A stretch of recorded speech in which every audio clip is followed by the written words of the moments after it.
Hello everyone, welcome to Shinde's chemistry techniques. आप सभी का इस मेरे यूट्यूब चैनल में बहुत बहुत स्वागत है। चलो, आज हम वन शॉर्ट लेक्चर जिस पे बनाने वाले हैं उस चैप्टर का नाम है इलेक्ट्रोकेमिस्ट्री। बस अब ये इस चैप्टर का दो और फिजिकल रह जाते हैं, एक केमिकल थर्मोडायनेमिक्स रह जाता है और एक सॉलिड स्टेट। दो फिजिकल रह गए और तीन ऑर्गेनिक, वो छोटे पॉलीमर, ग्रीन केमिस्ट्री और बायोमोल, वो तीन और दो पांच रह गए। आपका पूरा वन शूट खत्म हो जाएगा, ठीक है ना। मतलब ये मान के लिए और 5 दिन, यहाँ से 5 दिन में आपका पूरा पोर्शन खत्म हो जाएगा। देखता हूँ जो छोटे छोटे होंगे तो एक दिन में 2 डालूंगा, जैसे ग्रीन केमिस्ट्री, पॉलीमर, ये एक दिन में हो सकते हैं, ठीक है ना। ये 2 और ये 1 2 3 ऐसे 3 देखो, नहीं तो एक एक दिन मान के चलिए बस, क्योंकि उस सबको टाइम लगता है ना थोड़ा सा। तो एक दिन क्या अगर छोटा लेता हूँ, इसके बाद एक छोटा लेता हूँ, पॉलीमर लेता हूँ, फिर मैं लूँगा फिर सॉलिड स्टेट या फिर केमिकल काइनेटिक, ऐसा कुछ ले लेंगे अपन, ठीक है ना। चलिए अब देखते हैं इलेक्ट्रोकेमिस्ट्री। तो पहले इसका हम बनाते हैं डेफिनेशन। देखो, इंट्रोडक्शन डेफिनेशन देखो, the branch of physical chemistry which deals with the study of the inter relationship between chemical changes and electricity is called electrochemistry. मतलब क्या होता है कि केमिकल किस में होगा, इलेक्ट्रिक एनर्जी कन्वर्ट होगा, इलेक्ट्रिक एनर्जी केमिकल में होगा, ऐसे इंटर रिलेशन या इंटर कन्वर्ट होते हैं। उसको हम बोलते हैं क्या, इलेक्ट्रोकेमिस्ट्री। क्लियर है। अब देखो यहाँ पर आपके इसमें है भी इलेक्ट्रिक कंडक्शन। तो देखो इलेक्ट्रिक कंडक्शन मतलब क्या होता है कि जो चार्ज होता है तो चार्ज ट्रांसफर होना चाहिए या फिर फ्लो ऑफ इलेक्ट्रिसिटी होना चाहिए, उसको हम क्या बोलते हैं, कंडक्टर्स बोलते हैं। देखो तो यहाँ पे इलेक्ट्रिक कंडक्शन में देख लीजिए, यहाँ पर अभी the charge transfer or flow of electricity occurs through substance is called, क्या बोलेंगे उसको हम लोग, कंडक्टर्स बोलेंगे। मतलब उसमें से या तो आपका चार्ज ट्रांसफर होना चाहिए या फिर इलेक्ट्रिसिटी फ्लो होना चाहिए। देखो ये 2 टाइप के होते हैं। There are 2 types of conductor which gives rise to 2 types of conduction electricity. एक रहेगा आपका मेटेलिक कंडक्शन है और दूसरा है इलेक्ट्रोलाइटिक और आयोनिक कंडक्शन। ये दूसरा रिड्यूस हो चुका है, ठीक है ना। तो मेटेलिक और इलेक्ट्रॉनिक कंडक्शन, देखो मेटेलिक बोलते हैं या फिर इसको इलेक्ट्रॉनिक। इसमें क्या होता है कि इसमें जो ना इलेक्ट्रिसिटी किसके थ्रू फ्लो होता है, यहाँ पर इलेक्ट्रॉन्स का फ्लो होता है। फ्लो ऑफ इलेक्ट्रॉन्स मतलब इलेक्ट्रिसिटी। देखो the conductors in which the conduction of electricity takes place by direct flow of electrons called metallic और इलेक्ट्रॉनिक कंडक्टर्स। इसमें से सारे मेटल आएंगे, जैसे एल्यूमिनियम, कॉपर, सिल्वर, गोल्ड, ऐसे मेटल्स लेने के आपको इसके अंदर, ठीक है। अब दूसरा देखो, ये रिड्यूस हो चुका है, लिखा देखो रिड्यूस हो चुका है। तो इलेक्ट्रोलाइटिक और आयोनिक, इसमें क्या होता है, आयंस माइग्रेट, जैसे कि कैटायन या अनायन माइग्रेट होंगे ऐसे। The conduction in which the conduction of the electricity takes place by the migration of positive and negative ions are called electrolytic conduction. The solutions of देखो आयनिक सॉल्ट हो सकता है, week या strong acid और basis हो सकते हैं, जैसे कि NaCl, HCl, NaOH। तो ये सिर्फ क्योंकि उसको कंप्लीट करने के लिए, क्योंकि दोनों में डिफरेंस समझने के लिए ऐसा रिड्यूस हो चुका है, ये एग्जाम में तो नहीं आने वाला है। इलेक्ट्रोलाइटिक और आयनिक कंडक्शन नहीं आएगा। ओके, अब देखते हैं इलेक्ट्रिकल कंडक्शन ऑफ सॉल्यूशन। तो इलेक्ट्रिकल कंडक्शन, तो इसमें हम रजिस्टेंस, ये आप लोग फिजिक्स में पढ़ चुके हैं आप लोग। तो R = V/I होता है। मतलब कि electrical resistance of a conductor is a ratio of क्या होता है, potential difference to the current passing through it. ये हो गया R = V/I, और इसका यूनिट सब जानते हैं ओहम, ठीक है ना, ये आपको याद रखना है। फिर कंडक्टेंस, इसको कैपिटल G, रेजिस्टेंस को तो R से करते हैं, इसमें कोई शक ही नहीं किसी को, क्योंकि फिजिक्स में ये सब टर्म्स परफेक्ट हुए रहते हैं आप लोगों को। तो कब यहाँ होता है G = I/R, मतलब कि इलेक्ट्रिकल I नहीं, ये 1 है, ये 1 होगा ये। The electrical conductance of the solution is a reciprocal of resistance. ये 1 है, I समझ लो आप इसको। ये क्या यहाँ पर मैं लिख कर देता हूँ, यहाँ पर एक मिनट, मैं ज़रा साइज़ ले लेता हूँ इसकी, बराबर है। तो यहाँ पर ये 1 है, सब लोग I समझ लगेंगे इसको। ये 1 लिख देता हूँ, 1 कर दिया, इसको करेक्शन कर दिया, वो I मुझे दिख रहा है, उसके लिए बोल रहा हूँ। मतलब G = यहाँ पे क्या होगा आपका 1/R, ठीक है ना। और इसकी यूनिट क्या होता है, सीमेंस होता है या फिर पर ओम होता है या मोह होता है। क्लियर, याद कर लीजिए, ये सब फिजिक्स में भी उसके लिए इतना प्रॉब्लम नहीं देता है आप लोगों को। अब देखिए रजिस्टिविटी, जिसको बोलते हैं स्पेसिफिक रेजिस्टेंस, इसको कौन से लेटर से इंडिकेट कर रहे हैं हम लोग, इसको रो लेटर से कर रहे हैं, ठीक है। तो इसमें क्या होता है, देखो the resistance of a conductor of 1 metre length लेना है और एरिया ऑफ क्रॉस सेक्शन कितना लेना है, 1 metre square, is called resistivity of a conductor बोलते हैं। ये कर लीजिए, आपको आता है, ये फिजिक्स में पढ़ा हुआ है। और इसको हम कैसे देंगे, देखो R is directly proportional to length और inversely proportional to A, cross section area रहेगा। और रो इसका क्या होता है यहाँ पे, कांस्टेंट है ये। तो rho equals to R into A upon L. तो इसकी यूनिट क्या होती है, ओहम मीटर। देखो ओहम मीटर इसकी ये यूनिट है। कर लीजिए तैयार। अब देखिए ज़रा इधर, ये फिजिक्स में होने का उतना प्रॉब्लम नहीं देता किसी को, किसी भी स्टूडेंट्स को नहीं देता ये प्रॉब्लम। ओके चलिए अब देखिए जरा यहाँ पर कंडक्टिविटी, इसको बोलते हैं स्पेसिफिक कंडक्टेंस बोलते हैं इसको, कप्पा, ये के नहीं है, कप्पा है। तो मतलब the conductance of a unit cube of material is called conductivity. Unit cube होना चाहिए, मतलब कंडक्टेंस जो होता है unit cube of material, unit cube होगा, उसको हम क्या बोलेंगे, कंडक्टिविटी बोलेंगे। मतलब kappa equals to G into L upon A होगा, इक्वल्स टू, देखो रेसिप्रोकल ऑफ आर लिया हमने यहाँ पर, के इक्वल्स टू मतलब 1 upon R into L upon A, और इसकी जगह आप क्या लिख सकते हैं, बी। तो बी अपॉन आर मतलब जी इक्वल्स टू क्या होता है, 1 अपॉन आर होता है ना, जी इक्वल्स टू, उसमें 1 upon R, G equals to हमने 1 अपॉन आर रख दिया, ठीक है। तो उसके बाद फिर ये पूरा क्या हो जाएगा आपका, बी अपॉन आर हो जाएगा, ठीक है ना। इसको हम क्या, क्योंकि बी इक्वल्स होता है एल अपॉन ए होती है, सब लिख के रखा मैंने यहाँ पर। बी इक्वल्स टू क्या होता है, एल अपॉन ए है यहाँ पर, ठीक है। और जी इक्वल्स टू क्या है, 1 अपॉन आर है। तो जी की जगह पे मैंने क्या लिख दिया, 1 अपॉन आर लिख दिया, इंटू अब एल अपॉन ए की जगह पे लिख दिया बी, तो बी अपॉन आर हो जाएगा, हो गया, आसान हो गया कि नहीं। अब इसको क्या बोल सकते हैं, conductivity is a reciprocal of resistivity. Resistivity का रेसिप्रोकल भी होता है, मतलब kappa equals to 1 upon rho. और ऐसा यूनिट क्या होगा, सीमेंस पर मीटर, सीमेंस पर मीटर। अब यहाँ पे कुछ यूनिट्स लिख के रखी हुई, देखिए जरा ध्यान से देखिए जरा इधर,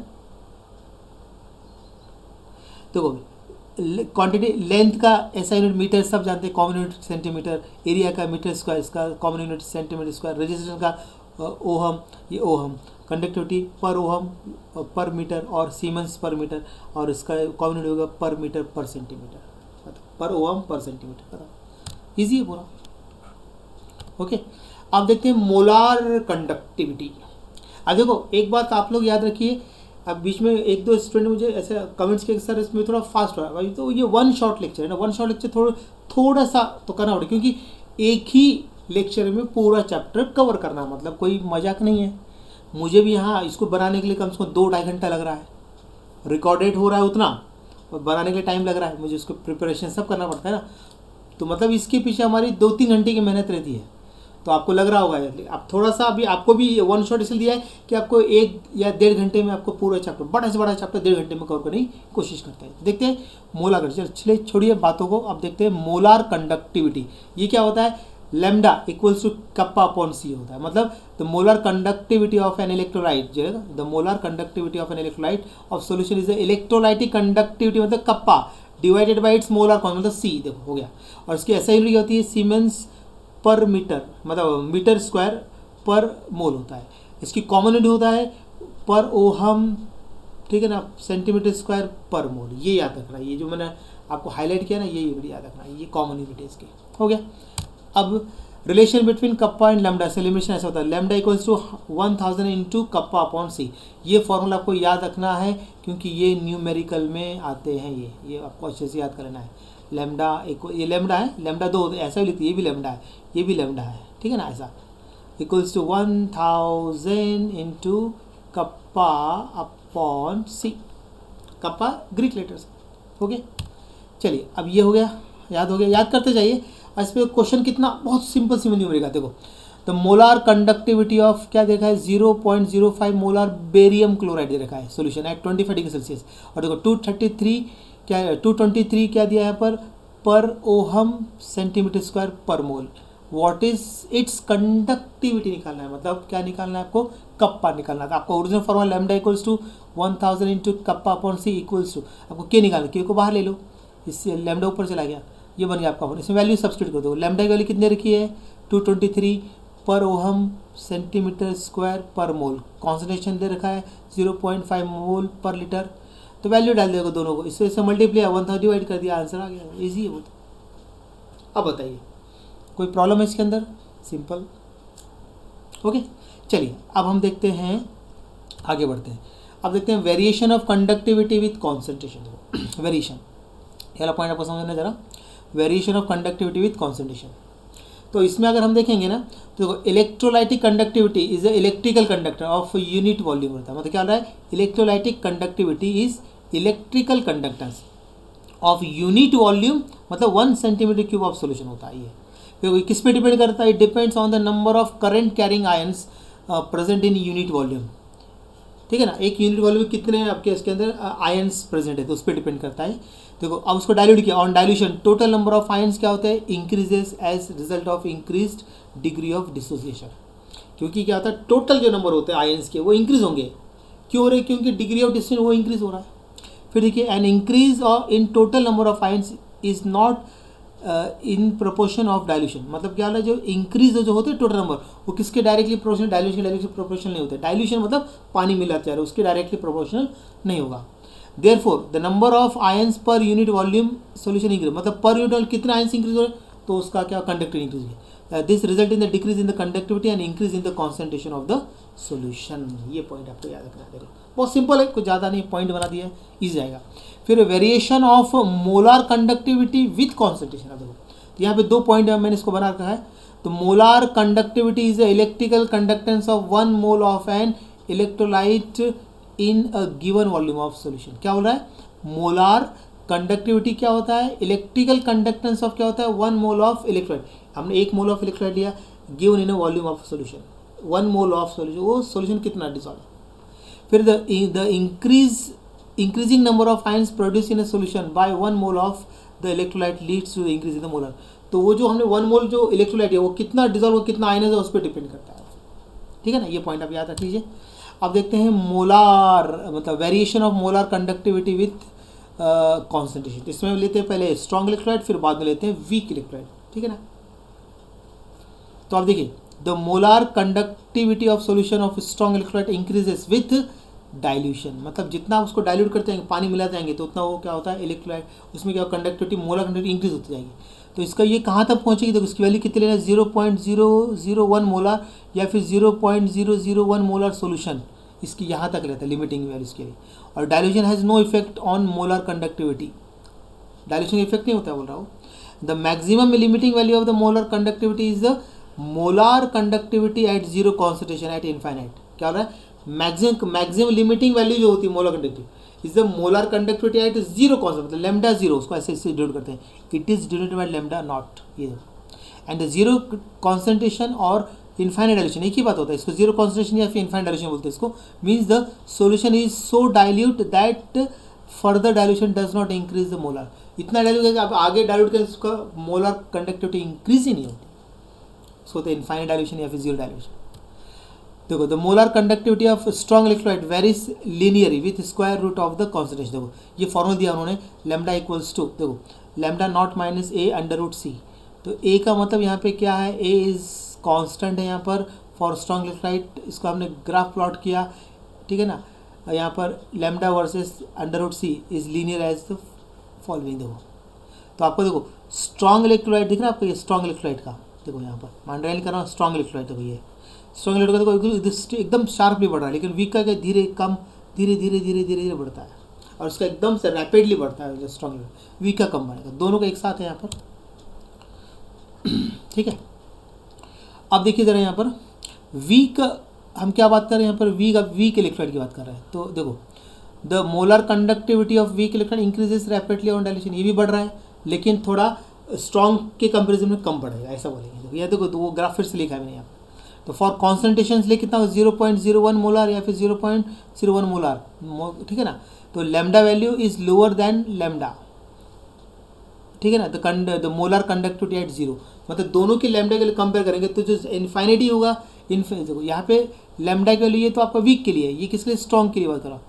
ठीक है, तो स्ट्रॉन्ग का ज़्यादा होगा, हमेशा याद रखना, ये आपको पॉइंट क्लियर होना चाहिए आपका। ठीक है ना। फिर देखो for weak electrolyte the variation of lambda with C in the figure is not linear. देखो ये लीनियर नहीं है, तो इसको हम एक्सप्लेन करेंगे किससे, Kohlrausch's law is useful for calculating the lambda naught for weak. Kohlrausch's law याद रखना, ये बहुत ही ज़्यादा इंपॉर्टेंट, कोलरॉस आपको सभी स्टूडेंट को करके जाना है कोलरॉस law.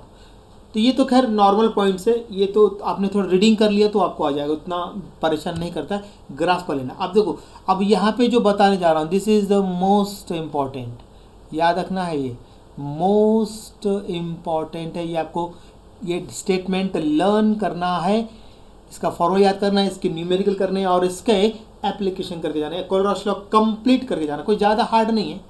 Kohlrausch law of independent migration of ion, देखो इसमें क्या हो रहा है, एट इनफाइनाइट डाइल्यूशन, मतलब बहुत ज़्यादा पानी मिला दिया, एट इनफाइनाइट डाइल्यूशन, ठीक है ना। तो each ion migrate independently of its co ion, दो आयन होंगे ना, एक कैटायन एक anion, and makes its own contribution to the total molar conductivity of an electrolyte irrespective of the nature of the other ions with which it is associated.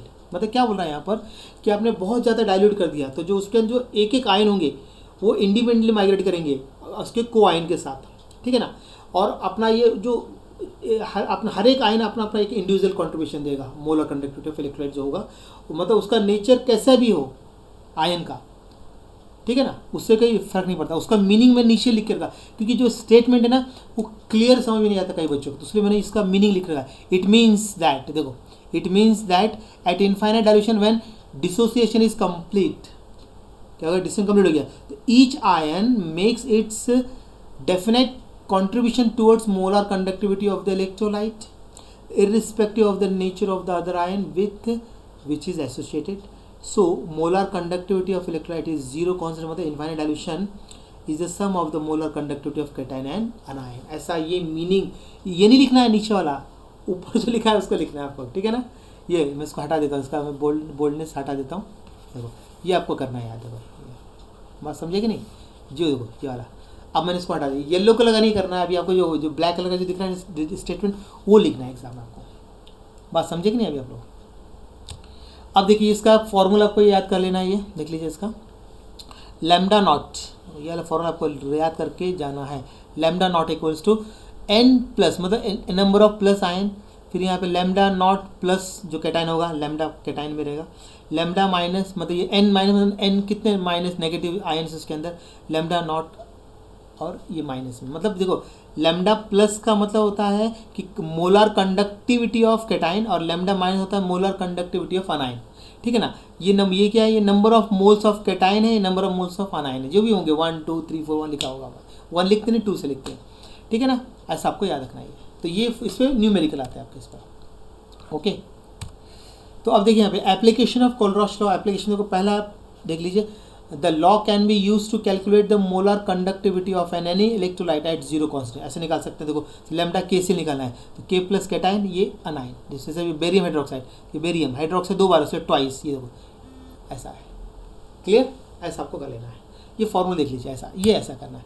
अब देखो the law particularly valuable to calculate the lambda nought of weak electrolyte का lambda nought निकाल सकते हैं, जैसे कि lambda nought HCl, lambda nought देखो sodium acetate, यहाँ पे माइनस लैम्डा नॉट NaCl निकाल सकते हैं। इसको स्प्लिट करो, H प्लस कैटाइन अनाइन, ठीक है ना, ये कैटाइन अनाइन। अब इसमें जो इसमें से ये प्लस ये कट जो कैंसिल होगा कट कर लीजिए, ठीक है ना, वो लिख दीजिए। अब क्या बचा इसमें, ये तो कट ही होगा, और क्या कट होने वाला, क्लोराइड ये भी कट हो जाएगा, ठीक है ना। माइनस प्लस देख लेना, ये दोनों अब क्या बचा, H और C है, ये देखो ये बचा H और C और इसका ये आ गया इधर, तो इसको हम ऐसे लिख सकते हैं, इसका मतलब ये हो गया, ये ऐसा मीनिंग होता है, बराबर कि नहीं। Lambda HCl plus lambda sodium acetate minus lambda NaCl, बराबर। इनको हटाऊँ क्या मैं, जो मैंने ये किया हुआ है ये हटा देता हूँ, ये कट किया हुआ रहने देता, सिर्फ कट किया हुआ रहने देता हूँ मैं, ओके, बाकी मैं हटा देता हूँ।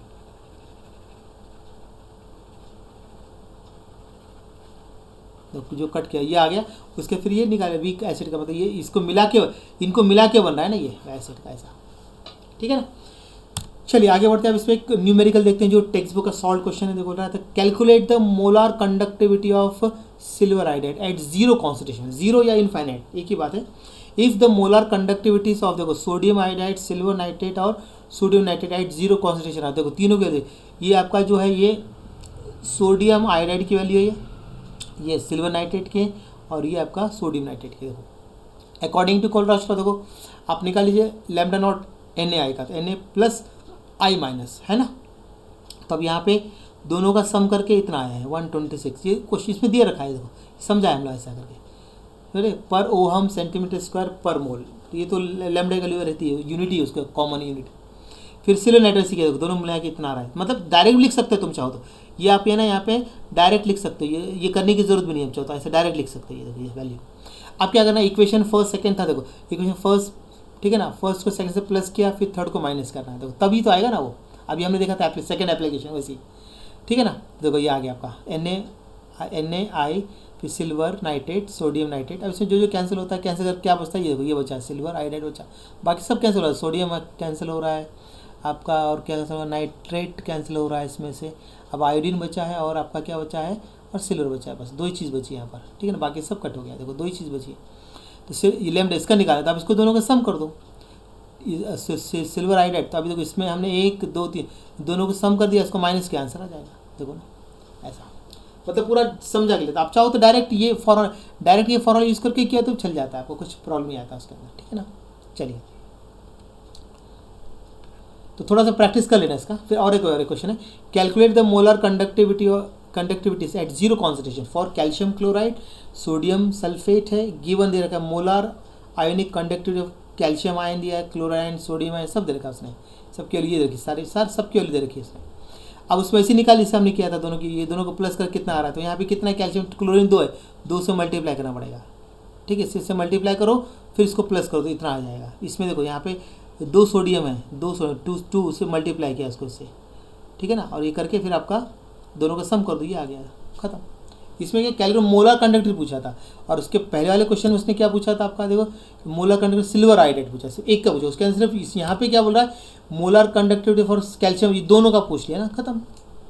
तो ऐसे 2 टाइप के 2 पैटर्न से क्वेश्चन आपको आएंगे, तो आपको ध्यान रखना है, ठीक है। आप देखते हैं molar conductivities and degree of dissociation of weak electrolyte, ठीक है ना, देख लीजिए। तो the degree of dissociation of weak electrolyte is related to, इसका फॉर्मूला ऐसा था, alpha equals to lambda nought lambda C upon lambda nought, मतलब इसका जो नहीं दिख नहीं रहा क्लियर, अल्फा देख लीजिए, alpha equals to lambda C upon lambda not, ये ऐसा है, किसी को ये सी नहीं दिख रहा होगा यहाँ का, उसके लिए मैंने लिख दिया यहाँ पर, मतलब लैम्डा सी इज द, ये लैम्डा सी है, lambda C is the molar conductivity of weak electrolyte at concentration, और लैम्डा नॉट जो होगा वो molar conductivity at zero concentration है, देख लीजिए। ये फॉर्मूला मतलब फॉर्मूला याद रखना है, बाकी कुछ न्यूमेरिकल पूछते हैं वो लोग इस पर, जैसे भी ये क्वेश्चन दिया था वो। तो मोलर कंडक्टिविटी ऑफ क्या लिखा 0.01 molar acetic acid at 25 degree Celsius is 16.5 per ohm centimetre square per mole, calculate its degree of dissociation in 0.01 molar solution and dissociation constant if molar conductivity of acetic acid at zero concentration पे निकालना है भैया। तो देखो formula हमारे को मालूम है, alpha to lambda C upon lambda nought. अब देखो लैम्डा सी की वैल्यू लिख दी, लैम्डा नॉट के लिए जो कट होता है फटाफट करते जाइए, कट हो जाएंगे सारे, इसको कट करके निकाला हमने 0.0422 आया, ठीक है। अब क्या बोले निकालने वाला, क्या बोल रहा है वो, कैलकुलेट डिग्री ऑफ डिसोसिएशन बोला, तो के बोला के अल्फा स्क्वायर इंटू सी 1 माइनस अल्फा, ये आपका आयोनिक इक्विलिब्रियम से आएगा ये फॉर्मूला। तो इसमें अल्फा की वैल्यू रख दी स्क्वायर, ये रख दिया कॉन्स्टेंटेशन 1 माइनस अल्फा रख दिया, इसको माइनस कर दिया, इसको स्क्वायर निकाले करके पूरा सॉल्व करके इतना है, सॉल्व करना आपको आ जाएगा, मैं जानता हूँ, सॉल्विंग का प्रॉब्लम नहीं, समझना है इसको अच्छी तरह से, ठीक है ना। चलिए अब देखते हैं मेजरमेंट ऑफ कंडक्टिविटी, मेजरमेंट देख लेते हैं, measurement of conductivity. Conductivity of solution can be determined from the resistance measured by, देखो व्हीट स्टोन ब्रिज से निकालना है आपको। तो पहले आपको कंडक्टिविटी सेल समझना है, ये देखो डायग्राम बना के रखा है मैंने यहाँ पर। तो यहाँ पे क्या था, conductivity cell consist of glass tube, ये दिख रहा है, ये पूरा एक ग्लास ट्यूब है, ठीक है ना। इसके अंदर 2 प्लेटिनम प्लेट्स है, उसको कोटेड किया thin layer of finely divided platinum black से, उसको प्लेटिनम ब्लैक से कोटिंग कर देना है। एंड इसको करने के लिए क्या करना होता है इसको, कि उस प्लेटिनम की जो है ना आपके जो इलेक्ट्रोड्स है प्लेट्स है, उसको क्लोरोप्लेटिनिक एसिड डिप कर दो, ठीक है, तो उस पर आ जाता है। और फिर बाद में देखो मैं पढ़ के बताता हूँ इसको आपको। The conductivity cell consist of क्या था, ग्लास ट्यूब होता है विद 2 प्लेटिनम प्लेट्स, इसके अंदर देखो 2 प्लेटिनम प्लेट्स, ठीक है ना। फिर coated with thin layer of finely divided platinum black है, and this is achieved by the electrolysis of solution of chloroplatinic acid, उसमें डिप करके उसको प्लेटिनम लेयर लगाते हैं फाइनली ब्लैक, उसको thin layer of finely divided platinum black बोलते हैं उसको। द सेल, फिर बाद में cell is dipped in a solution whose resistance to be measured, जिसका आपको निकालना है उस सॉल्यूशन, उसको डिप कर दो, हो गया ये डायग्राम, ये सेल का। अब सेल कांस्टेंट क्या होता है, the conductivity of electric solution, इसको kappa equals to 1/r into क्या लेंगे यहाँ पे हम लोग, ये लेंगे यहाँ पर L/A, ये होता है कप्पा, ठीक है ना। अब for a given cell the ratio of separation L between two electrode divided by area cross section A of is called the cell constant. Cell constant मतलब कि सेल कांस्टेंट होता है एल अपॉन ए, ये cell constant, ये cell constant का formula हो गया आपका फाइनल फॉर्मूला, ठीक है। अब इसकी यूनिट क्या होती है, पर मीटर, और इसके कॉमनली हम लेंगे पर सेंटीमीटर यूज ज़्यादा करेंगे हम लोग, ठीक है ना। ओके, चलिए अब देखते हैं यहाँ पे the determination of conductivity consist of 3 step. अभी इसको कंडक्ट तो हम किसी 3 स्टेप में कंडक्ट करने वाले हैं इसको, मतलब कोई 3 स्टेप में डिटरमाइन करना है इसको। तो पहला स्टेप क्या होगा कि डिटर्मिनेशन ऑफ सेल कांस्टेंट निकालना है। तो आपको क्या करना पड़ेगा, यहाँ पर cell constant is determine by कितना ले रहे हैं, 1 मोलार ले सकते हैं, 0.1 मोलार ले सकते हैं, 0.01 मोलार KCl सोल्यूशन लेना है, तीनों इसको एक कॉन्सेंट्रेशन ले सकते हैं। And resistance of KCl is measure by the Wheatstone bridge से निकालना है आपको। किससे निकालना है इसको, व्हीटस्टोन ब्रिज से निकालना है इसको। ये डायग्राम में सब दे रखा है, व्हीटस्टोन का पूरा अरेंजमेंट है यहाँ पर। ये आपका RX है, यहाँ पर ये RX है, F है, ये C है, ये C है, ये देखो आपको याद, ये भी फिजिक्स में, उसके लिए मुझे नहीं लगता इसमें इतना ज़्यादा प्रॉब्लम होगा। ये RX आपका वेरिएबल लिए लिया है, RX जो लिया है is a variable known resistance placed in one, एक आम ये लगा दिया हम लोगों ने। ओके, उसके बाद में फिर हम क्या करते हैं, देखो यहाँ पर द कंडक्टिविटी सेल कंटेनिंग क्या है, KCl solution is unknown resistance is placed in the other, दूसरे साइड में वो रख दो of Wheatstone bridge. D is क्या होगा, D होगा करंट डिटेक्टर होता है। F is a sliding contact that moves along AB, और AC प्रेजेंट द सोर्स, सब आपको मालूम है ये सब। The sliding contact is move along AB के, इसमें मूव करेगा जब तक कि उसका करंट फ्लो ना नहीं बंद हो जाता, नो करंट फ्लो होगा यहाँ पर, आपको ये याद रखें, नो करंट फ्लो, तब तक वो स्लाइड करता रहेगा। एंड द डिटेक्टर D क्या करेगा, shows no deflection and the null point is the obtained C, and according to Wheatstone bridge principle आपका आएगा R सोल्यूशन इसका निकालना है, length of AC equals to RX upon length of BC। तो R solution निकाल दिए, multiply हो जाएगा, ये आ जाएगा आपका फॉर्मूला। फिर देखो बाय मेजरिंग लेंथ निकालेंगे तो फिर क्या करेंगे, AC and BC are knowing the RX, the resistance of KCl solution can be calculate. और सेल कांस्टेंट कैसे निकालना, देखो अभी cell constant K kappa KCl into R solution, multiply कर तो हो गया, and K solution is known, ठीक है ना। The conductor KCl is known and cell constant can be calculate, इसको हम ऐसे कैलकुलेट करेंगे। देखो अभी determination of conductivity of given solution, देखो ऐसा करना है, देखो kappa equals to cell constant upon R solution, निकाल दो, डिवाइड करो उससे, तो आ गया, ठीक है ना। कंडक्ट ये कर डायरेक्ट लीजिए, और देखो कैलकुलेशन मोलर कंडक्टिविटी, तो lambda equals to 1000 into K kappa upon C हो गया, ये ऐसे सिंपल है। सिर्फ पहला वाला थोड़ा था ज़रा। अब इसमें न्यूमेरिकल कैसे आएंगे, देखो ज़रा, कंडक्टिविटी सेल कंटेनिंग कितना है, 0.1 molar KCl gives at 25 degree Celsius the resistance of 604 ohms। The same cell containing 0.001 molar silver nitrate gives resistance of 6530 ohms। Calculate the molar conductivity of 0.001 molar silver nitrate, conductivity of 0.01 molar KCl ये दे रखी है यहाँ पे question में आपके। Okay, ये दे रखा है। तो कैलकुलेट सेल कांस्टेंट, आपको याद होगा फॉर्मूला का, cell constant KCl into R KCl, तो अब इसको मल्टीप्लाई करो, आ गया आंसर, मल्टीप्लाई तो करना है। कैलकुलेट कंडक्टिविटी निकाल, तो K इक्वल सेल कांस्टेंट, देखो R की वैल्यू ये दे रखी है ना, बराबर कि नहीं, तो ये लिख दिया हम, देखो दोनों को डिवाइड कर दिया, आंसर आ गया R। Calculation molar conductivity silver निकाल सकते, lambda equal to 1000 into K upon C, C की वैल्यू दे रखी है यहाँ पर, तो वैल्यू डाल दिया, सॉल्व कर दिया, ज़्यादा हार्ड नहीं है, बहुत सिंपल है, ठीक है ना। कैलकुलेशन आप लोग आने चाहिए बेटा।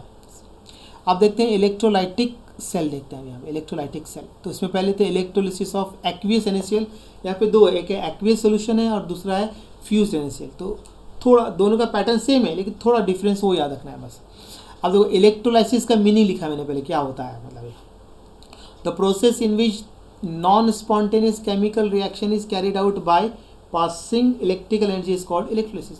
मतलब आपने क्या किया, नॉन स्पॉन्टेनियस केमिकल रिएक्शन, देखो ऐसी प्रोसेस में नॉन स्पॉन्टेनियस जो chemical reaction carried out by passing electrical energy, सामने करंट पास किया, इलेक्ट्रोलाइट डिसोसिएट हो गया, उसको होता है इलेक्ट्रोलिसिस, ठीक है। इलेक्ट्रोलाइट इलेक्ट्रिक करंट पास होने जो डिसोसिएट होता है उसको होता है इलेक्ट्रोलिसिस। 10th में पढ़ा होगा आप लोगों ने, क्लियर है।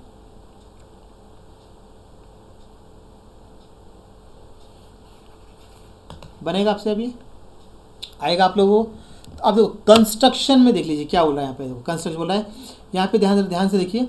तो construction of the electrolytic cell, तो एक्वियस NaCl को आपने क्या किया, इलेक्ट्रोलाइटिक सेल में ले लिया, उसमें दो प्लेटें इलेक्ट्रोड इमर्स कर दिया, डिप कर दिया, ठीक है ना। फिर बाद में उसको उसके जो है ना टर्मिनल्स को एक नेगेटिव एक पॉजिटिव 2 टर्मिनल्स जोड़ दिया और बाद में करंट पास कर दिया, तो उसको हम क्या बोलेंगे, ये हो गया आपका कंस्ट्रक्शन ऑफ सेल हो जाएगा पूरा। ठीक है ना, देख लीजिए एक हमने इलेक्ट्रोलाइटिक सेल लिया, ये देख लीजिए ये इलेक्ट्रोलाइटिक सेल लिया, इसके अंदर 2 प्लेट ना 2 प्लेटिनम, देखो एक ये है एनोड है एक प्लेटिनम, देखो ये एनोड है आपका और ये आपका कैथोड है, दिख रहा है 2, और इसमें हमने ये नेगेटिव टर्मिनल जोड़ा उसको लेंगे कैथोड और पॉजिटिव टर्मिनल जुड़ा हुआ टर्मिनल को बोलेंगे एनोड बोलेंगे ऐसा। और इसमें करंट पास करें तो जो NaCl डिसोसिएट हो जाएगा, उसको होती है इलेक्ट्रोलिसिस। अब वर्किंग देखते हैं क्या होता है वर्किंग में अभी। ठीक है, वर्किंग ज़रा देखते हैं अभी वर्किंग में क्या होना चाहिए। देखो वर्किंग में देखो अभी, तो when electric current is passed through aqueous NaCl तो इलेक्ट्रोलिसिस टेक्स प्लेस, मतलब जैसे हमने इलेक्ट्रिक करंट पास किया NaCl डिसोसिएट हो गया, NaCl dissociate into sodium ion chlorine हो गया, और ये आयन क्या माइग्रेट करेंगे ऑपोजिट इलेक्ट्रोड की तरफ। देखो NaCl ये डिसोसिएट हो गया तो Na कहाँ माइग्रेट कर रहा है, देखो Na करेगा आपका कैथोड की तरफ, क्लोराइड करेगा एनोड की तरफ, ये करेगा कैथोड की तरफ माइग्रेट, ठीक है ना, ये करेगा आपका एनोड की तरफ माइग्रेट। इस बात का ध्यान रखिए कि ये 1 शॉर्ट लेक्चर है, इसमें थोड़ी सी स्पीड मेंटेन करनी पड़ती है हम लोगों को। ठीक है, अब सेल रिएक्शन क्या होगा, सोडियम आयन जो रहेगा वो क्या करेगा, एक इलेक्ट्रॉन गेन करेगा। देखो एट कैथोड क्या sodium ion move towards cathode but do not get reduce due to lower standard reduction potential, कम होता है उसका देन वाटर। तो sodium ion migrate to cathode and produce NaOH बनाता है विथ OH। देखो OH आयन, देखो Na क्या है, ये इलेक्ट्रॉन गेन करेगा सोडियम आयन बन गया, लेकिन ये इसका जो लोअर स्टैंडर्ड रिडक्शन पोटेंशियल है किसके हमने वाटर के, वाटर क्या होगा, देखो 2 इलेक्ट्रॉन गेन करेगा, हाइड्रोजन बनाएगा और OH, ये OH और Na दोनों कंबाइन करके क्या बना लेंगे, NaOH बना लेते हैं, सोडियम हाइड्रोक्साइड। ठीक है, यहाँ से हाइड्रोजन गैस कैथोड से हाइड्रोजन गैस इवॉल्व हो रही है। ओके, ओह माय गॉड, एक मिनट है, वो पूरा एकदम से चला गया। चलिए अब हो गई, अब देखिए यहाँ पर ये हो रहा है यहाँ, ठीक है, ये हो गया, क्लियर हो गया। अब क्या, अभी यहाँ पे ये याद रखना है, आपको लग रहा है कि कैथोड पे, क्योंकि एक्वियस में Na नहीं होता, Na आयन OH से कंबाइन करके सोडियम हाइड्रोक्साइड बनाता है यहाँ पर, और यहाँ से हाइड्रोजन गैस इवॉल्व होता है। देखो, और एनोड से क्या होता है, देखो यहाँ से क्लोरीन गैस इवॉल्व होता है। देखो तो the chloride ion gets oxidise to give chlorine gas, the standard electrode potential for oxidation of water is greater than chloride, इससे ज़्यादा होता है, that is water is greater tendency to undergo oxidation than chloride and it is expected that oxygen gas is liberated at anode and chlorine gas is liberated at anode because of lower voltage। Chlorine oxygen, तो आपको लगता है oxygen होगा, लेकिन यहाँ chlorine होता है, इसका वोल्टेज ज़्यादा है यहाँ पर, दिख रहा है कि नहीं आपको। अच्छा अब देखो ओवरऑल रिएक्शन, मतलब देखो एट एनोड और कैथोड जो रिएक्शन हुई, इसमें देखो इलेक्ट्रॉन कट कर दो, और क्या कट हो सकता है इसमें से, और कुछ होगा क्या, H नहीं होगा, OH नहीं, हाँ बाकी नहीं होगा। अब क्लोराइड वाटर सब बाकी नहीं, ये ओवरऑल रिएक्शन, तो इनके इलेक्ट्रोड पोटेंशियल हमने ज्वाइन कर लिया, तो प्लस कर ली, तो होगा -2.19। ठीक है, रिजल्ट देख लीजिए अब इसका क्या होगा, hydrogen gas is liberated at cathode और chlorine gas is liberated anode और sodium hydroxide is formed in the solution, ये फॉर्म होगा। और एक नोट याद रखना है कि minimum potential required to derive the non spontaneous decomposition NaCl under standard condition is कितना है, ये होना चाहिए आपका 2.19 प्लस होना चाहिए, इससे ज़्यादा होना चाहिए, इसको बोलते हैं ओवर वोल्टेज, याद रखना है ज़रा, ये पॉइंट काम के। आप देखते हैं फ्यूज्ड में क्या होगा, सब इलेक्ट्रोलिसिस डेफिशिएंसी वही है, कंस्ट्रक्शन वही है, सिर्फ यहाँ पर हमको क्या लेना है, जो इलेक्ट्रोलाइट्स क्या लेना है, इलेक्ट्रोड जो रहेंगे यहाँ पर इमर्स करने थे, इलेक्ट्रोड यहाँ पे हमने कार्बन लेते हैं, वहाँ पे प्लेटिनम है, बाकी सब सेम है, डायग्राम सब सेम है, वर्किंग भी सेम रहेगी, सिर्फ वहाँ पे एक जगह फ्यूज लिखना है, बस पूरा सेम रहेगा। ठीक है ना, ये डिसोसिएट हो गया Na प्लस, लेकिन यहाँ पे सेल रिएक्शन कैथोड पे क्या होता है, सोडियम डिपॉजिट होता है, एनोड पे क्या होता है, क्लोरीन होती थी। यहाँ पे 2 स्टेप, एक प्राइमरी प्रोसेस एक सेकेंडरी है। प्राइमरी क्या होता है, क्लोरीन एक गेन करेगा इलेक्ट्रॉन, दूसरा इलेक्ट्रॉन लूज करेगा, सॉरी ये लूज करेगा, एक तो 2 हो जाएंगे, और दोनों कंबाइन करके, तो इसको प्राइमरी प्रोसेस को सेकेंडरी प्रोसेस, ओवरऑल ऑक्सीजन ये लिखते हैं दोनों कंबाइन करके, इसमें क्या होता है, दोनों को लिख दीजिए कंबाइन करके।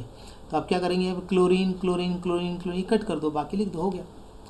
तो इलेक्ट्रॉन जो होता है वो क्या होता है, इज हाफ, देखो यहाँ लिखा था electron so produce in anode half reaction leave the solution to return to the battery through the metallic wire, ऐसा था, मेटेलिक थ्रू बैटरी के थ्रू रिटर्न हो जाएगा ऐसा। अब नेट रिएक्शन लिख सकते हैं एनोड और कैथोड की, ये रिडक्शन हाफ रिएक्शन या ऑक्सीडेशन दोनों को लिख देना। इसमें क्या करना है, इलेक्ट्रॉन इलेक्ट्रॉन कट करना, बाकी लिख देने का, हो गया। अब रिजल्ट क्या है, यहाँ पेल येलो, देखो pale green chlorine gas is release है एनोड, वहाँ पे भी क्लोरीन हो रहा था, लेकिन यहाँ पे मॉल्टन सिल्वरी सोडियम होता है लिबरेट एट कैथोड पर, ठीक है ना। The मॉल्टन NaCl decompose NaCl metallic Na और Na2 is a non spontaneous reaction है। रिजल्ट याद रखिए, मैंने बहुत बढ़िया बनाया इसको, रीडिंग से आपका काम हो जाएगा। अब देखिए यहाँ पर तो क्वांटिटेटिव एस्पेक्ट्स ऑफ इलेक्ट्रोलिसिस देख लीजिए यहाँ पर। तो देखो यहाँ पर आपका फेराडेज फर्स्ट लॉ और सेकंड लॉ, ये फर्स्ट लॉ है, the mass of reactant consume और mass of product form at electro during electrolysis can be calculated by knowing stoichiometry of the half reaction. जो हाफ स्टोचियोमेट्री है मतलब 1 2 3 जो उससे निकालते हैं, तो उसमें ऐसा करना, देखो पहले आपको calculation of quantity of electricity, देखो क्यू मतलब इसका कूलम रहेगा, आई मतलब करंट रहेगा, एम्पियर में रहेगा, टाइम जो रहेगा वो सेकंड्स में रहेगा, ये फॉर्मूला इसका है। फिर कैलकुलेशन मोल्स ऑफ इलेक्ट्रॉन, ये याद कर लीजिए इसका Q/96500 कूलम है, मतलब फेराडे है, फेराडे। फिर देखो calculation moles of product form, जैसे आप देखो कोई भी रिएक्शन दिया गया उसका हाफ रिएक्शन याद रखना है आपको, हाफ रिएक्शन, तो ये 2 इलेक्ट्रॉन गेन कर रहा है, ठीक है ना। तो मोल रेशियो निकालते आपको आना चाहिए, तो मोल्स ऑफ प्रोडक्ट फॉर्म लेना हाफ रिएक्शन, कितने हो रहा है वो 1 मोल लिया है देखो। फिर मोल्स ऑफ इलेक्ट्रॉन कितना, 2 इलेक्ट्रॉन, 2 लिखा तो 1/2 आ गया, तो लिखा। तो मोल्स ऑफ प्रोडक्ट ऐसे निकाल सकते हैं, moles of electrons actually pass into mole ratio, मतलब क्या हो जाएगा equals to Q/96500 into mole ratio. फिर देखो, या फिर हम इसको Q की जगह होता है I/T होता है, वो भी लिख सकते हैं। ये सब और में, ये सारा ये हो गया कि और याद रखना है, फिर ये और याद रखना है, ऐसा पूरे याद रखने पड़ेंगे आपको फॉर्मूले।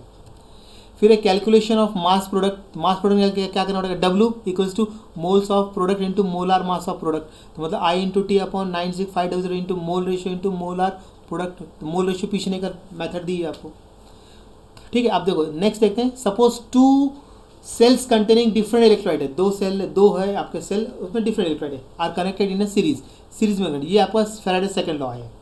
तो the same quantity of electricity pass through them, the masses of the substance liberated at electrode of the 2 electrodes are related as given, देखो ऐसे निकालते हैं उसको हम लोग। W1 equals to Q/96500 into mole ratio into M1, ठीक है ना। तो आप चाहो तो इसको ऐसे देखो इसको हम ऐसे लिख सकते हैं, मतलब डायरेक्ट ये ऐसे लिख सकते हैं, इंटू ये सामने दो ना इसको इक्वल्स टू, ठीक है ना, ऐसे लिख सकते हैं, ठीक है ना। W1 करके ऐसे लिख सकते हैं, फिर इसके फिर सिमिलर दूसरा ले लो, देखो इसको W2 कर दिया, इसको ऐसे लिख दिया, दोनों को मिला के ऐसे लिख सकते हैं। तो ये मेन है, कुछ नहीं, फॉर्मूला याद रखना है, मीनिंग समझाते हुए आया उसे।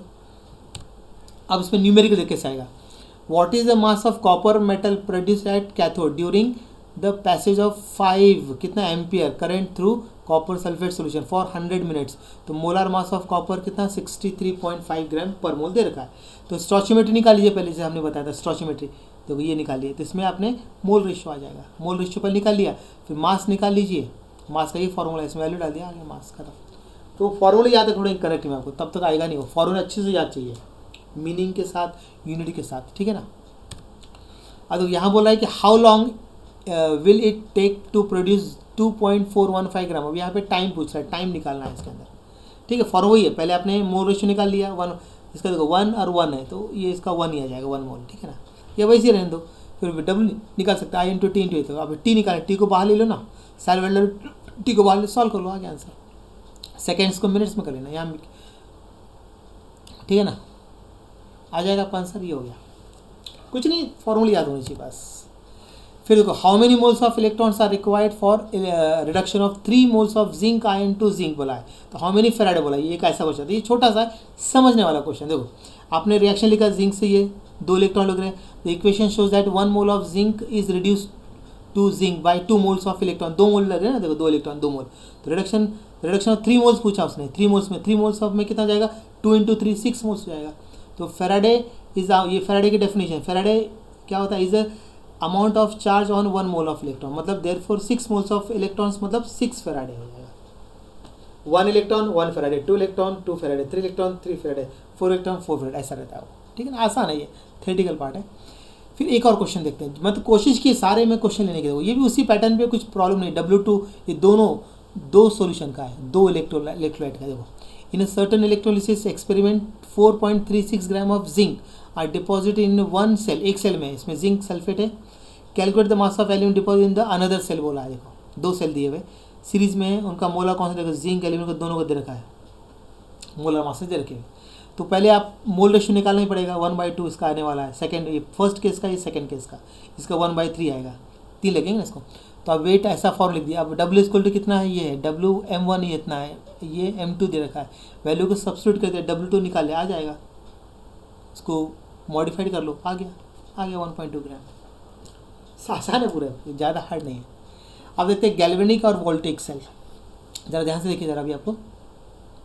गैल्वेनिक सेल और वोल्टेइक दोनों ही होता है, मतलब क्या होता है देखो, the electrochemical cell in which spontaneous chemical reaction produces electricity is called voltaic और गैल्वेनिक सेल बोलते हैं, और it converts chemical energy into electric energy होता है। इसको जैसे एग्जांपल डेनियल सेल है, तो डेनियल सेल को डिटेल में यहाँ पर देखो, डेनियल सेल जो होता है, Daniell cell is a primary reversible electrochemical cell, ये आपको याद रखना पड़ेगा।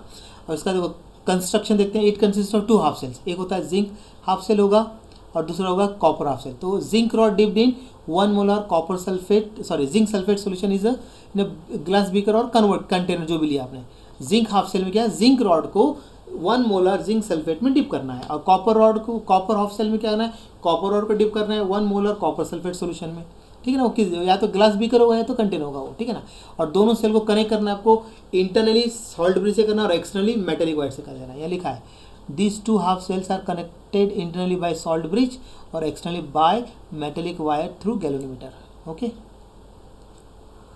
ये आपको याद रखना है। अब देखिए वर्किंग कैसा होगा, देखो ये देखो 2 हाफ सेल है, एक में जिंक रॉड को जिंक सल्फेट में डिप किया है, दूसरे कॉपर रॉड को कॉपर सल्फेट में, ये दिख रहा है अंदर का, ये जो है आपका, ये आपका सॉल्ट ब्रिज है, और ये एक्सटर्नल वायर से ये लगा, ये गैल्वेनोमीटर से लगा दिया उसको। देखो जिंक पास है, देखो जिंक वर्किंग अगर देखेंगे तो एट जिंक इलेक्ट्रोड, मतलब एनोड पे क्या हो रहा है, zinc pass in the solution. देखो जिंक क्या होगा, सोल्यूशन पास होगा तो इसको लेंगे ऑक्सीडेशन हाफ रिएक्शन बोलेंगे, जिंक पे प्लस आ जाएगा, 2 इलेक्ट्रॉन लूज करेगा, ये इलेक्ट्रॉन मेटेलिक वायर के थ्रू से फ्लो होकर पहुंचेगा कॉपर रॉड की तरफ, मतलब कॉपर इलेक्ट्रॉन मतलब cathode, copper ions from the solution, copper ion क्या करेंगे, सॉल्यूशन से इलेक्ट्रॉन गेन करेगा और बनेगा कॉपर आयन, और उस पर डिपॉजिट ट्रांसफर हो जाएगा, मतलब कि जिंक की साइज कम होती है और कॉपर की साइज बढ़ती जाती है। यहाँ पर नेट सेल रिएक्शन क्या होता है, देखो जिंक, देखो ये ऑक्सीडेशन रिएक्शन, जिसमें इलेक्ट्रोलाइट कट करना, बाकी दोनों को कंबाइन कर लिख देना, हो गया, कुछ है नहीं इसके अंदर। ईएमएफ कितना प्रोड्यूस करता है, ये 1.1 वोल्ट एट 298 केल्विन, जब दोनों कॉन्सेंट्रेशन 1 मोलर ईच होगा तब होगा ये, ठीक है ना। और ये रिप्रेजेंटेशन देखो जिंक, फिर जिंक आयन, फिर उसका मोलेट लिखना पड़ेगा, डबल वोल्टेज लाइन का मतलब होता है सॉल्ट ब्रिज को बता रहा है, फिर कॉपर आयन, फिर 1 मोलर और ये कॉपर ऐसा। तो इलेक्ट्रॉन जिंक से कॉपर की तरफ फ्लो होंगे और करंट कॉपर टू जिंक की तरफ फ्लो होता है, ये आपको रिप्रेजेंटेशन याद करना पड़ेगा। अब सॉल्ट ब्रिज बहुत ज़्यादा इंपॉर्टेंट है, ये आता है, ये बहुत ही ज़्यादा मोस्ट इंपॉर्टेंट, ये क्वेश्चन आने के चांसेस है, मोस्ट इंपॉर्टेंट है ये, ठीक है ना। तो उसमें पूछता है कि what is salt bridge and give its function, ऐसा क्वेश्चन आता है, 2 मार्क में आता है। तो डेफिनेशन लिखना 1 मार्क में और इसके 2 पॉइंट लिखना है, इसमें 3 लिखे 2 लिखना है आपको। देखो इट इज़, देखो डेफिनेशन क्या है इसका, देखो ये यू शेप की उल्टी शेप, उल्टा इन्वर्टेड रहता है, इन्वर्टेड यू ग्लास टिप, इसके अंदर हम लोग पोटेशियम क्लोराइड या फिर पोटेशियम नाइट्रेट भरेंगे या फिर अमोनियम नाइट्रेट इन 5% अगर सोल्यूशन रहता है, और दोनों एंड को हम वूल प्लग से बंद कर देंगे इसको। देखो it is inverted U-shaped glass tube containing saturated solution of potassium chloride और potassium nitrate और ammonium nitrate in 5% अगर solution है। अगर solution होता है जो समुद्र में जो नीचे माइक्रो प्लांट होता है ना, उसको मैश करके बनाया जाता है, अगर solution होता है इसको। और both ends are closed by glass wool, ठीक है ना, both ends are closed by glass wool, याद रखना। उसका फंक्शन क्या है, देखो it connects 2 half cell, 2 half cell को कनेक्ट करता है, बीच दोनों को इंटरमीडिएट है ना, तो कनेक्ट करेगा इंटरनली, ठीक है ना। अवॉइड, और दूसरा फंक्शन है अवॉइड, देखो पहला तो it connects 2 half cell internally, दूसरा बोल रहा है it avoid mixing of solution of 2 half cells, और it maintain electrical neutrality in 2 half cells by diffusion of ion से। बस खत्म, ये 2 फंक्शन लिखने, एक डेफिनेशन, 2 मार्क का क्वेश्चन तैयार हो गया आपका। अब देखते हैं फॉर्मुलेशन और शॉर्ट नोटेशन, ठीक है ना, ऑफ गैल्वेनिक सेल। तो पहले देखो यहाँ पर ऑक्सीडेशन कहाँ लिखेंगे हम लोग, return on left hand side लिखेंगे, लेफ्ट हैंड साइड अभी देखा था। और रिडक्शन हाफ सेल का लिखेंगे, राइट हैंड साइड लिखना है। सिंगल वर्टिकल लाइन क्या इंडिकेट करेगा, direct contact between metal rod and its aqueous solution, ये कंटेनर, ये metal rod aqueous solution direct dip, इसको बोलते हैं single vertical line. Double vertical line का मतलब होता है, देखो double vertical line indicate indirect contact between 2 half cell in the form of salt bridge बता रहा है वो। और concentration solution express in terms of molarity में एक्सप्रेस करेंगे। और देखो ions in the same phase are separated comma, अगर सेम फेज होगा तो कॉमा, जैसे कि फेरस फेरिक, तो कॉमा सेपरेट किया, दिख रहा है आपको, ये कॉमा सेपरेट किया है। ओके, अब देखो single half cell is written in order. Order क्या होगा, पहले आयन फिर आपका मेटल, ऐसा लिखना है, सिंगल लिखना पड़ेगा। अगर आपका इनकेस ऑफ गैस इलेक्ट्रोड है तो उसको शो करना है, मेटल शो करना पड़ेगा, प्लेटिनम आयन। और अगर गैस इलेक्ट्रोड है, इतने आपके साइन कन्वेक्शन आपको याद रखने पड़ेंगे। अब देखते हैं इलेक्ट्रोड पोटेंशियल। देखो इलेक्ट्रोड पोटेंशियल क्या होता है, द डिफरेंस, देखना the difference between electrical potential between metal electrode and solution around it is called electrode potential, single electrode potential। जैसे कि अभी कंटेनर है, इसमें रॉड डिप किया तो मेटल और इलेक्ट्रोड, देखना ये पोटेंशियल किसको बोलते हैं कि सॉल्यूशन और इलेक्ट्रोड में जो डिफरेंट डेवलप होगा उसको बोलते हैं इलेक्ट्रोड पोटेंशियल होते हैं। तो सेल पोटेंशियल मतलब कि दोनों को मिला के होगा। तो cell potential is the algebraic sum of electrode potentials for oxidation at anode and reduction at cathode। देखो उसका formula E cell equals to, देखो E oxidation anode, E reduction cathode, तो E reduction cathode, E reduction anode, ऐसा होगा, ऐसा formula है इसका। अब स्टैंडर्ड पोटेंशियल किसको बोलना चाहिए, स्टैंडर्ड पोटेंशियल। देखो स्टैंडर्ड समझ लीजिए क्या होता है, the conditions in which the solid and liquid are in their pure form में होना चाहिए, and the solutions at 1 molar concentration and gases at 1 atmosphere pressure होगा। सॉल्यूशन होगा तो 1 मोलर, गैस होगा तो 1 एटमॉस्फेयर होगा, ठीक है ना। And all at specified temperature, usually कितना 25 लेते हैं, इसको बोलते हैं स्टैंडर्ड कंडीशन। और इसको डिनोट करते हैं ई नॉट से करते हैं। अब स्टैंडर्ड ऑक्सीजन पोटेंशियल का मतलब क्या होता है, स्टैंडर्ड वर्ड आ गया ना, ये कंडीशन ऊपर के स्टैंडर्ड मतलब क्या होता है, 1 मोलर और 25 डिग्री सेल्सियस होगा। प्रेशर होगा तो 1 ATM और क्या हो गया 1 बार लिखेंगे 1 ATM, और क्या है ना 25 डिग्री सेल्सियस। देखो स्टैंडर्ड ऑक्सीडेशन पोटेंशियल किसको बोलना है, देखो the potential develop due to oxidation of half reaction which occurs at the electrode when all substances involved in their standard states is called, क्या लेंगे इसको बोलेंगे क्या, स्टैंडर्ड ऑक्सीडेशन पोटेंशियल। ओके, क्या बोलेंगे इसको, स्टैंडर्ड ऑक्सीडेशन पोटेंशियल। क्लियर हुआ, ऐसा है मतलब oxidation potential develop due to oxidation half cell कारण होता है। यहाँ पे किसके कारण होगा, due to reduction half cell के कारण होगा, बस बाकी पूरा सेम डेफिनेशन है।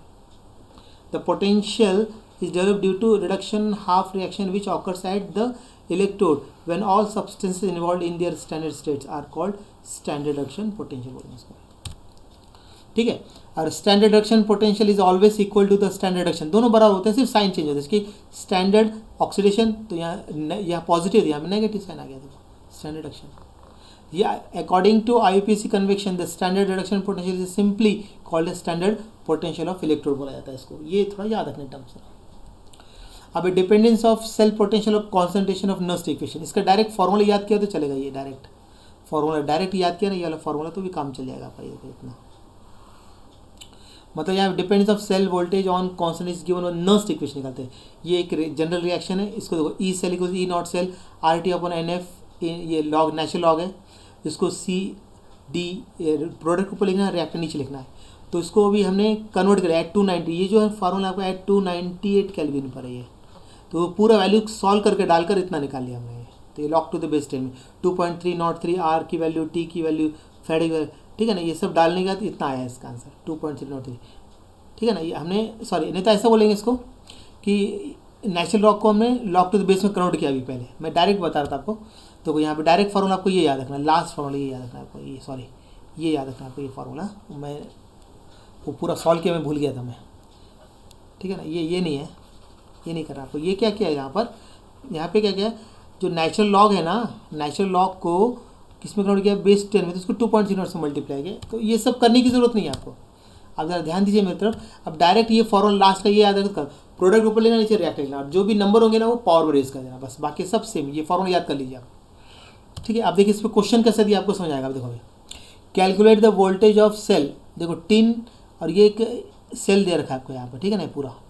तो इसमें E0 टिन का वैल्यू दे रखी है, E0 सेलुलर की वैल्यू दे रखी है यहाँ पर। और ये जो सेल में कॉन्सेंट्रेशन है इसके अंदर ना, सब दे रखे हैं इसके अंदर कॉन्सेंट्रेशन। अब हम क्या करें, पहले राइट लिख कर लिखेंगे, इसके अंदर सेल रिएक्शन लिखेंगे। टिन से टिन आयन, ये देखो इसका मोलर कॉन्सेंट्रेशन लिख दिया यहाँ पर 2 इलेक्ट्रॉन, ऑक्सीडेशन एट एनोड हो गया, इसका रिडक्शन कर दिया, ठीक है ना, लिख दिया कॉन्सेंट्रेशन। अब इसमें से देखो इलेक्ट्रॉन तो यहाँ पे देखो 1 इलेक्ट्रॉन या 2, तो इसको 2 से मल्टीप्लाई करना पड़ेगा, तब ये 2 इलेक्ट्रॉन हो जाएंगे।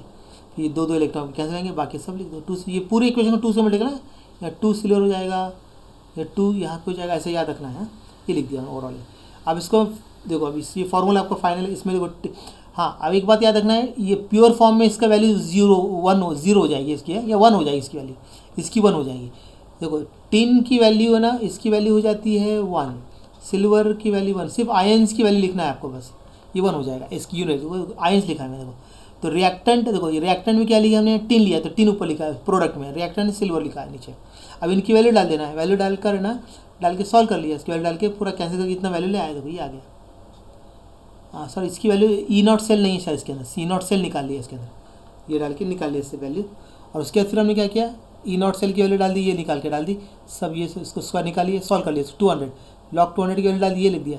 अब उसको पूरा सॉल्व करके निकाल लिया, आ गया आंसर, ये लिख लीजिए फाइनल आंसर आ गया।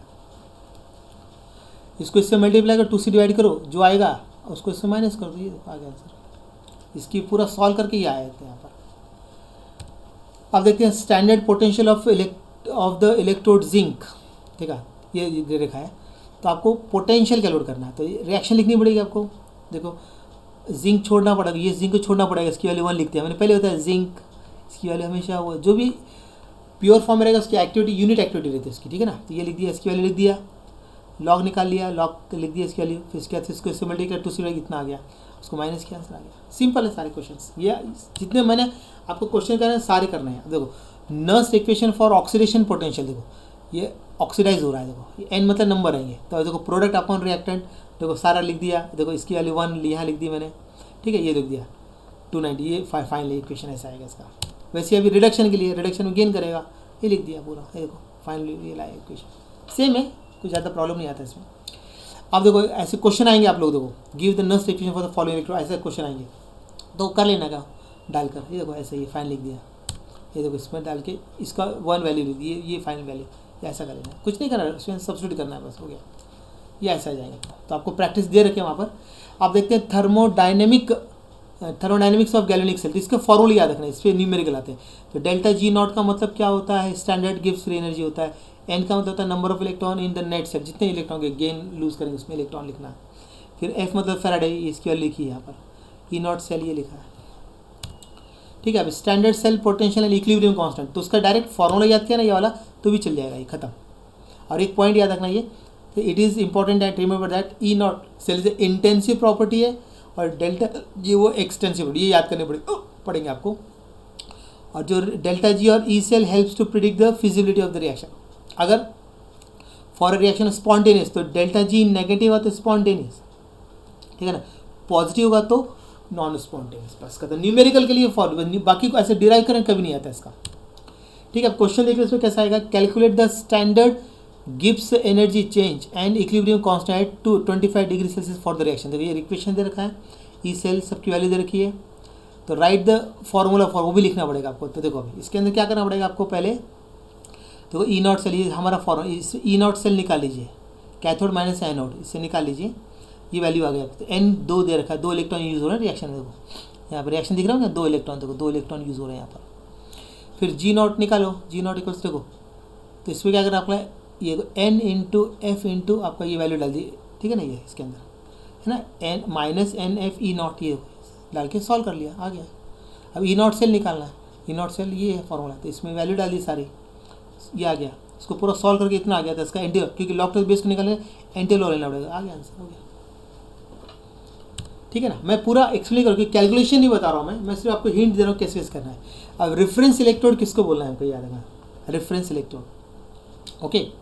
The electrode whose potential is exactly known, मतलब उसके जीरो मान लेते हैं, फिक्स रहता है, उसको बोलते हैं रेफरेंस इलेक्ट्रोड, ध्यान रखना जरा। The electrode whose potential is exactly known taken as zero लेते हैं, फिक्स्ड होता है, इज कॉल्ड रेफरेंस इलेक्ट्रोड। तो उससे क्या होता है, अननोन इलेक्ट्रोड का पोटेंशियल निकाल सकते हैं। The unknown electrode potential can be obtain by only the combining it with the electrode of known potential make it cell. मतलब आपने क्या किया, रेफरेंस इलेक्ट्रोड लगा दिया, इसका तो इसका जीरो है रेफरेंस का, इसका जितनी वैल्यू है इसकी आएंगे, मतलब 2 आए तो 2 वोल्ट जो भी आएगा। और ई एम एफ निकाल लीजिए, cathode energy E M F निकाल लेना, इसका खत्म, आ गया। अब आपके इसमें है स्टैंडर्ड हाइड्रोजन इलेक्ट्रोड, ये क्या होता है, देखो अभी an electrode in which pure and dry hydrogen gas is bubbled at 1 atm pressure and around a platinized platinum plate emerge in 1 molar H ion solution is called standard electrode. मतलब definition बना दी मैंने से, और इसको short में SH ही बोलते हैं, कभी कभी NH ही बोलते हैं, नॉर्मल हाइड्रोजन इलेक्ट्रोड बोल सकते हैं इसको। कभी कभी क्या करते हैं, इसको नॉर्मल हाइड्रोजन इलेक्ट्रोड करके डाल देते, बच्चा परेशान हो जाता है इसमें। अब देखिए यहाँ पर SH is a primary reference reversible electrode, याद रखना पड़ेगा, MCQs में आता है। अब कंस्ट्रक्शन में क्या करना है आपको, देखो it consist of small glass tube closed at the both ends. Glass, छोटे ग्लास ट्यूब लेना, उसके अंदर दोनों एंड को क्या करना है, क्लोज करना है, ठीक है। It has platinum wire sealed in it, platinum wire को उसके अंदर सील कर देना है, और थोड़ा सा मरकरी लेना है बॉटम में। Platinum wire has platinize platinum sheet रहता है उसके लोअर एंड में, नीचे एक छोटी शीट लगा देना, platinize platinum sheet. And small glass tube is fitted in glass jacket, उसके ऊपर एक ग्लास जैकेट लगा देना। And this glass jacket has small inlet, top एक छोटा इनलेट होगा ओपन, और बॉटम पूरा खुला रहेगा, और उसको it is dipped in 1 molar hydrogen ion solution. और platinum wire is use for electrical contact होता है। देखो ये देखो, ये प्लेटिनम वायर है, ये इलेक्ट्रिकल कॉन्टैक्ट के लिए, ऐसा बना दो। देखो ये स्मॉल ग्लास ट्यूब है, दोनों एंड बंद कर दिया, अंदर एक प्लेटिनम वायर, नीचे प्लेटिनम ये लगा दिया, प्लेटिनाइज प्लेटिनम फॉइल बोलते हैं। ऊपर से ग्लास जैकेट ऊपर से ओपन रहेगा, यहाँ से नीचे से पूरा ओपन, ऊपर से इनलेट नीचे से ओपन रहेगा। ऐसा वर्किंग क्या बोलता है देख लीजिए। आपने क्या किया यहाँ पर, when pure and dry hydrogen gas is bubble, देखो यहाँ से बबल कर रहा हूँ, देखो प्योर हाइड्रोजन गैस ऊपर से 298 kelvin through the solution containing hydrogen ion of unit activity, and hydrogen gas is absorb on platinum surface. पूरा हाइड्रोजन यहाँ पे एब्जॉर्ब हो जाएगा, देखो ये प्लेटिनम शीट पे यहाँ पे है ना, एब्जॉर्ब हो जाएगा, ठीक है।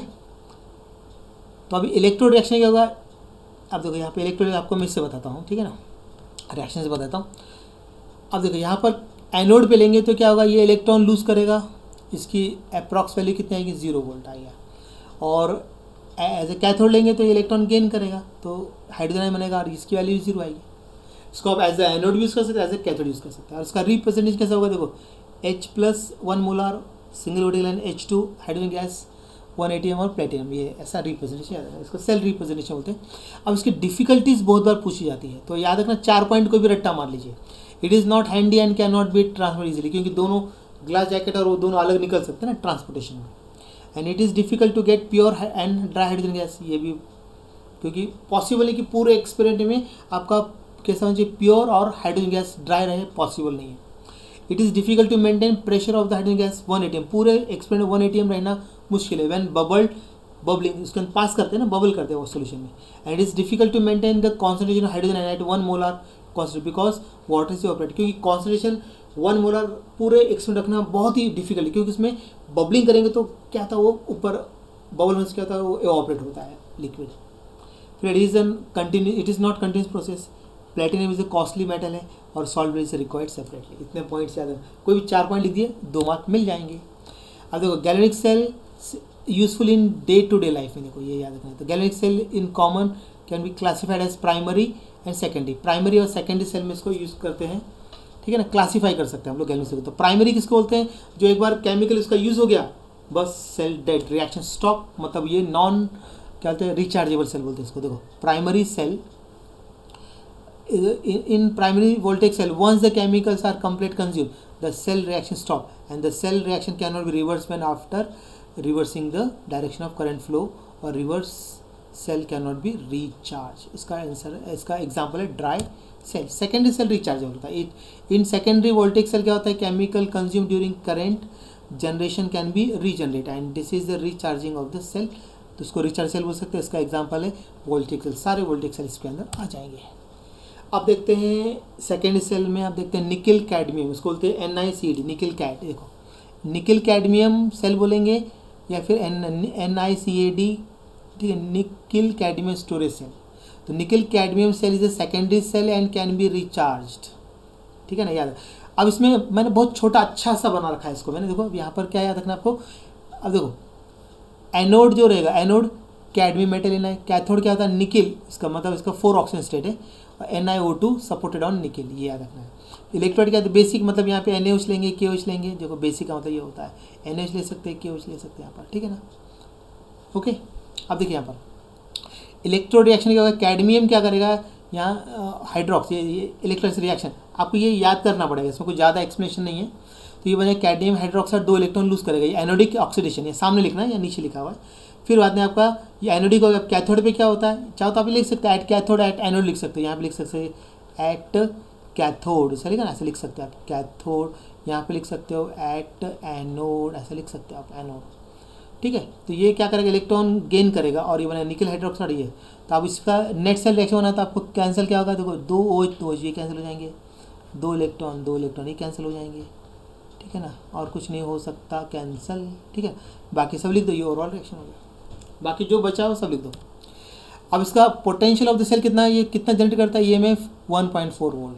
इसका यूज़ क्या, it can be used in electronic watches, calculator, photographic equipment use होगा, बहुत आसान है।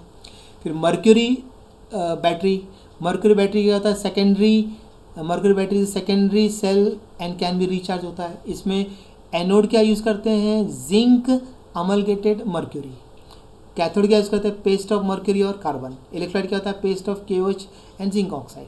रिएक्शन लिख देना आप, ये एनोड एट एनोड, ये क्या हो रहा है एट एनोड लिख सकते हो चाहो तो। एट एनोड पे क्या हो रहा है, देखो ये गेन करेगा जिंक ऑक्साइड और वाटर, 2 इलेक्ट्रॉन लूज करेगा।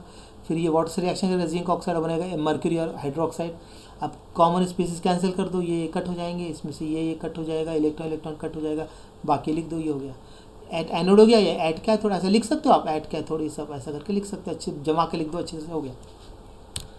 उसको याद ही करना पड़ेगा, उसमें कुछ दूसरा ऑप्शन नहीं है। और उसका EMF कितना है इसका 1.35 वोल्ट है। इसका यूज़ क्या है, हेयरिंग एड्स में करेंगे, इलेक्ट्रॉनिक में जो वॉचेस में करेंगे, पेस मेकर में करते हैं।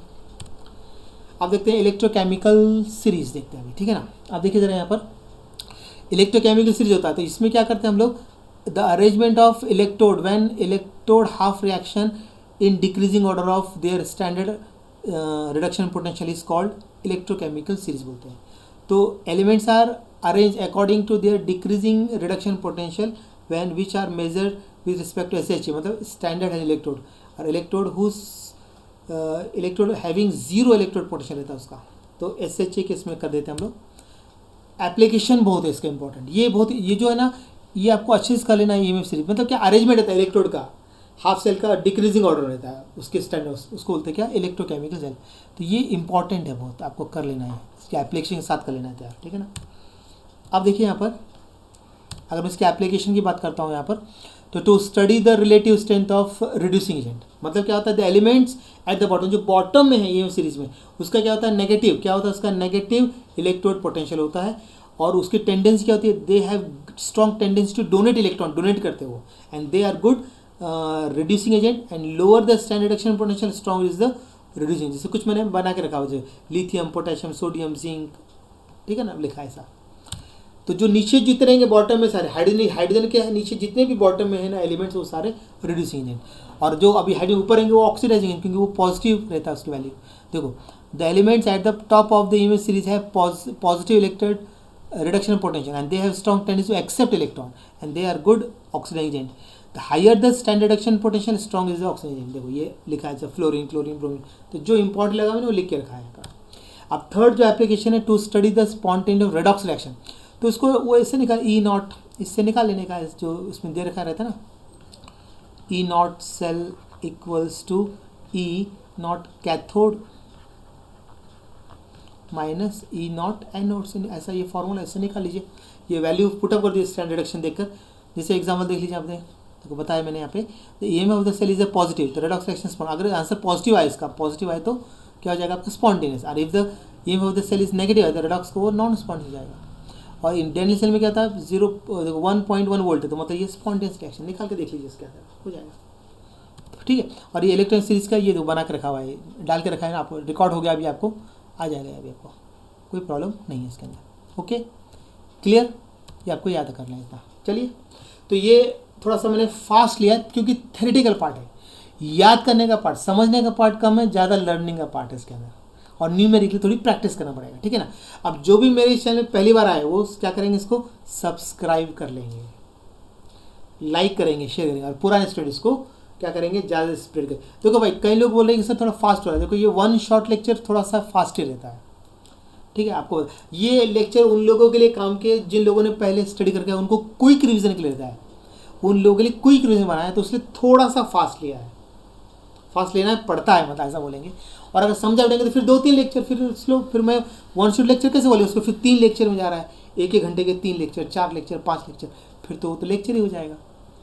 तो उसको ऐसा, ये उन लोगों के लिए बनाए जो लोगों ने पहले से स्टडी करके बैठे हुए हैं, ठीक है ना।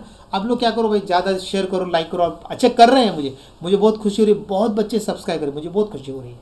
अब मेरा सब्सक्राइब बढ़ते हुए मुझे दिख रहे हैं, मैं भी आपको कहूँगा, आपको याद है और 4 या 5 लेक्चर में आपका पूरा 1 लेक्चर। आप सभी लोगों को ये मत कि सर और आगे के लेक्चर डालेंगे, बोल, मैं खुद ही बनाऊंगा। इसके बाद मैं सॉलिड स्टेट या फिर केमिकल थर्मोडाइनमिक बना, दो ही बचे फिजिकल के, आगे पीछे होगा एक ही, वो 2 करेंगे। फिर बायोमॉलिक्यूल, ठीक है ना, उसके बाद फिर पॉलीमर, या फिर क्या इसके बाद छोटा लूँगा पॉलीमर, फिर सॉलिड स्टेट, फिर लिया हमने सॉलिड स्टेट, फिर हम चले गए इधर क्या नाम ग्रीन केमिस्ट्री, फिर इधर आगे, ऐसे करके लिए तो हो जाएगा छोटा एक बड़ा 5 ही चैप्टर बचे, खत्म हो जाएंगे।